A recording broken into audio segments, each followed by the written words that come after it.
গতকালকেই সিরাজগঞ্জ শহরে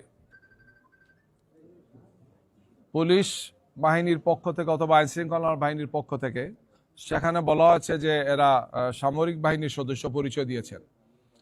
তারা মাইকে ঘোষণা দিয়েছেন যে এই মানুষগুলো যাদেরকে যদি আপনারা পান, এলাকাবাসীকে আহ্বান জানিয়েছেন যে তাদেরকে গ্রেফতার করে আমাদের হাতে তুলে দেন।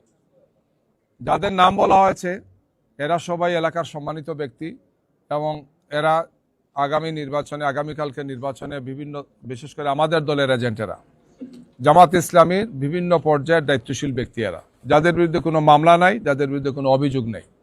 পরবর্তীতে যখন যোগাযোগ করা হয়েছে সেখানে ওনারা বলেছেন যে আমরা গোয়েন্দা তথ্যের ভিত্তিতে এই লোকগুলোকে গ্রেফতারের জন্য বলেছি। ডিসি সাহেব অথবা রিটার্নিং অফিসার সাহেব কোনো দায়িত্ব নেন নাই, পুলিশ কোনো দায়িত্ব নেয় নাই।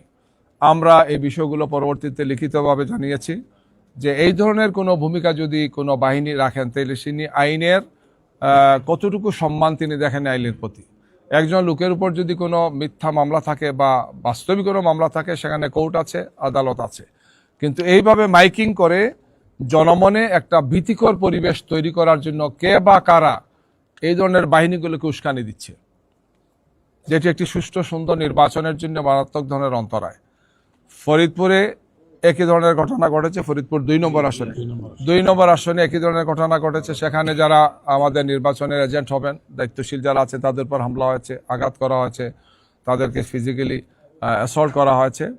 একই ঘটনা ঘটেছে নেত্রকোনা ঘটেছে, মানিকগঞ্জে ঘটেছে এবং বরিশালে ঘটেছে,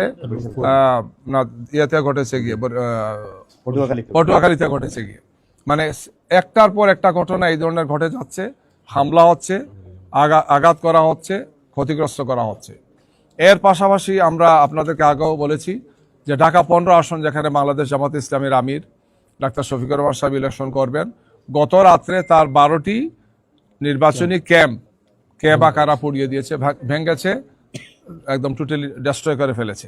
আমরা ইসিকে কথাগুলো বলেছি তাদেরকে যে এখন ঢাকা শহরে এবং বড় রাস্তার পাশে, এগুলো এমন না যে খুব অপরিচিত জায়গাতে এই বিষয়টা, সেখানে এই ধরনের যদি নির্বাচনী ক্যাম্প ভাঙচুর হয় তাহলে আইনশৃঙ্খলা যারা দায়িত্বে আছেন তাদের আসলে কতটুকু রেসপন্সিবিলিটি এটা নিয়ে প্রশ্ন তো দেখা দেবে।